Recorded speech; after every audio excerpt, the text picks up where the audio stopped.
Greetings, everyone. This is Reed, and you're watching MOI. And for a couple of the new people that don't know, even though the channel name is that, stands for Manifestation of Imagination. I'm a guy that likes to think a lot. I have all these crazy ideas in my head. Some kind of stink, but I usually have a lot of good ones. And I thought it'd be fun to share it with everyone on the internet. Yeah, I'm asking for it, aren't I? I need to get that flame suit ready, because I'm certain the trolls are coming soon. Now, one of the things I decided to do just recently is I got a new microphone.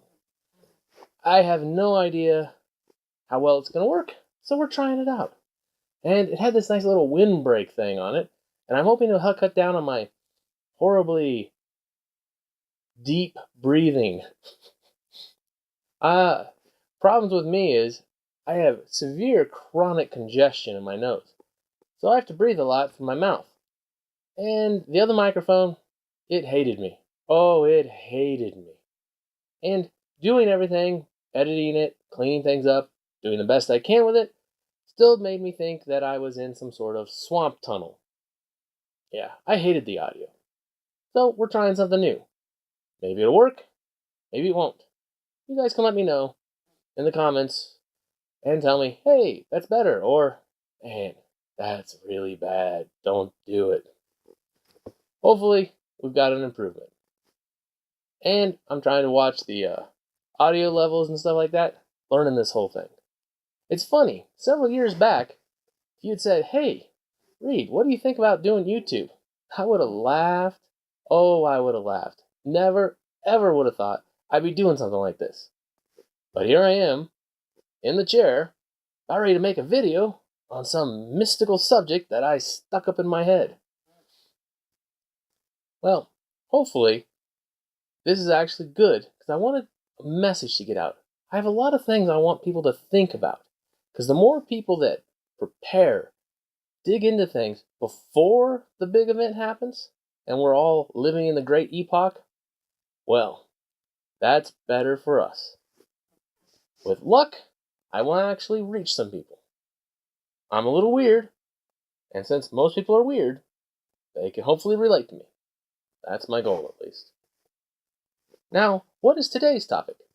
Well, I wanted to share a very interesting conversation I had with a person, and this person is a very hardcore global warming is happening person, and very hardcore on the left. Now, that doesn't need to say that that's bad, that they're a horrible person like that. No, it's just another type of person to communicate with. I try to communicate with as many people as I can so that I can try to get more and more people to prepare, to put stuff away for when times get rough. We've been living in an amazingly good time. In fact, it's so good it's hard to think of when times were bad.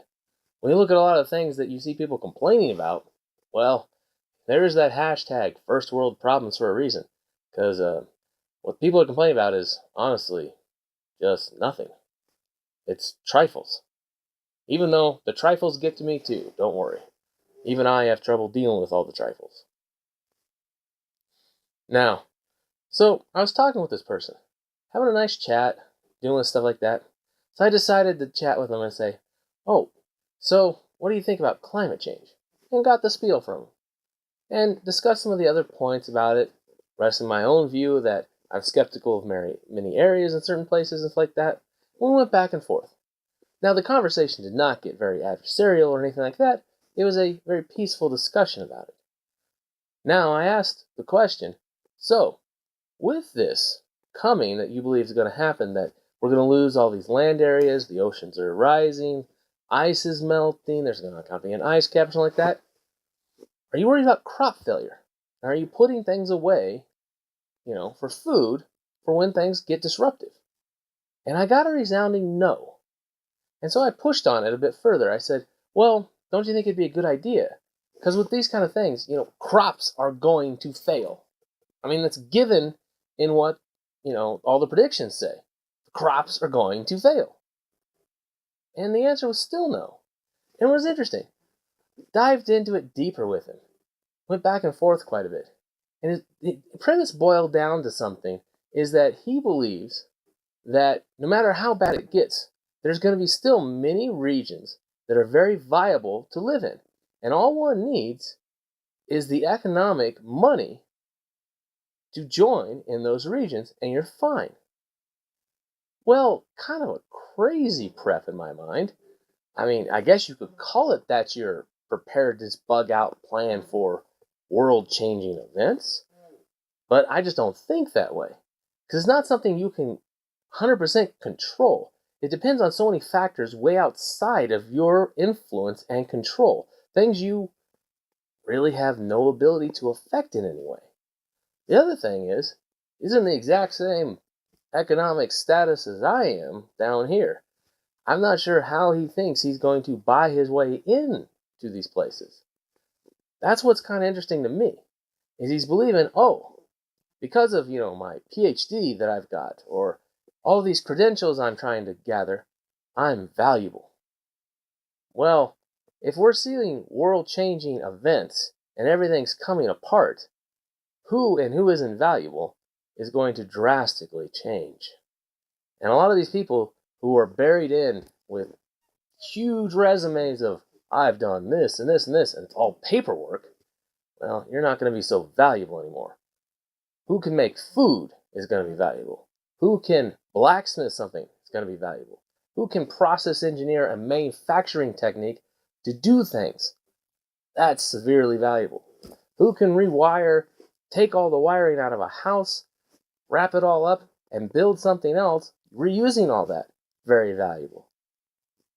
What about all the plumbers, welders? Extreme value. People that are, big data analysts that are running, Google and YouTube and those, I'm not seeing so much in world-changing events. Their skill set, not very valuable. And that's the interesting thing, is I try to talk to a lot of different people, left, right, doesn't matter. I want them to realize it's time to put stuff away for hard times. And what's interesting, just a trend I've noticed, a lot of people on the right, not all, it's a generalization, you can yell at me later, they're more open to the idea of, yeah, we really should store some stuff for if things get ugly. A lot of people on the left, even though they believe that climate change is a world-altering crisis, I have a very hard time. Only a couple I'm actually able to reach, and they're like, yeah, we should put stuff away. And it's kind of weird. I don't entirely get this. There's an elitism somewhere in here, and a disconnect in the thinking.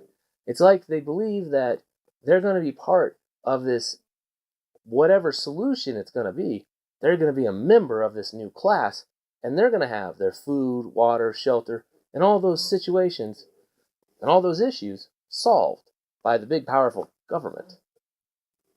It's a really unimaginable concept for me. Can't really get this. And I've really had a hard time with these people that think this way. I haven't found the key event to get them to really think. It's like they need to start living through some serious SHTFs, where then the question becomes, how can I prevent this from happening to me again? But a lot of them have never, ever run through this. It'd be interesting running into a lot of people that went through Katrina and find out how many of them were hard on the left and how many of them are now preppers. I'd be really interested to talk with a whole bunch of those people. But I haven't had a chance. And I haven't run into any.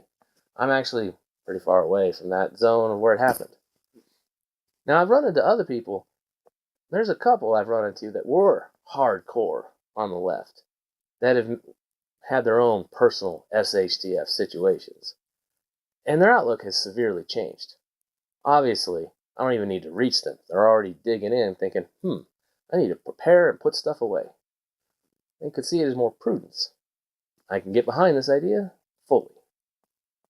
But it was just interesting to me that someone thought, oh, my credentials and the fallacy of credentialism will guarantee me passage into this new promised land.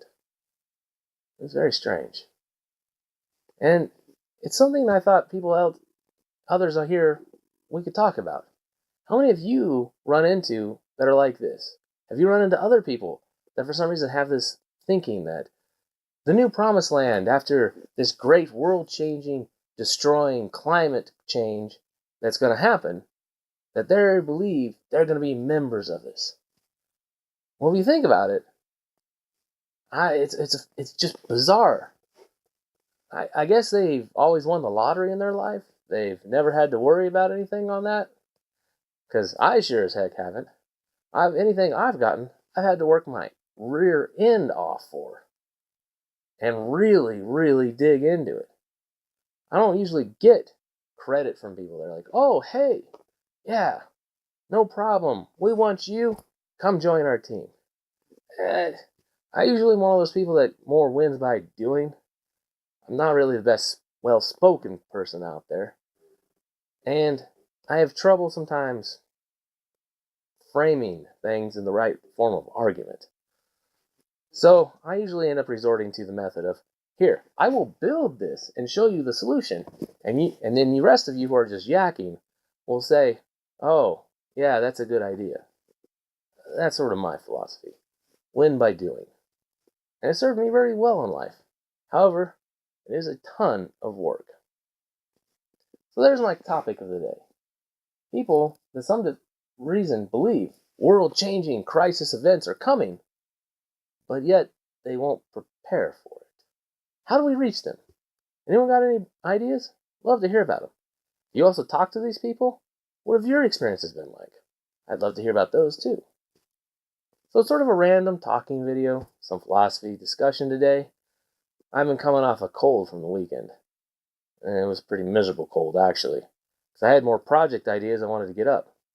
So, my project videos with some building, and especially some of the solar stuff I've been wanting to get back to, we're going to have to wait till this coming weekend. As long as the weather will permit me. The weather has been so fickle lately. Otherwise, we're just going to have to set up in here and somehow find a camera angle that works. I really want to get back to a bunch of the solar pieces. And I've got a really super simple, ultra simple solar for people. All it requires is a battery and a solar panel and an outlet, 12-volt outlet, car adapter style, for you to play with. And I thought people would like messing with it. Be something easy for them to build, spend a little money on, and learn something. We'll be going over that. Lord willing with this darn weather. Anyone else getting buried in strange weather lately? Let me know. I'm sure Diamond's got an update for us. Well, this is the end of the video for today. Hope everyone had something that they liked about it. I'd love some comments about it. And generalized thoughts. Thanks everyone for putting up with this strange video and my new testing of sound equipment that I hopefully has brought me out of the swamp tunnel. Alright. Take care everyone. This is Reed, out for now.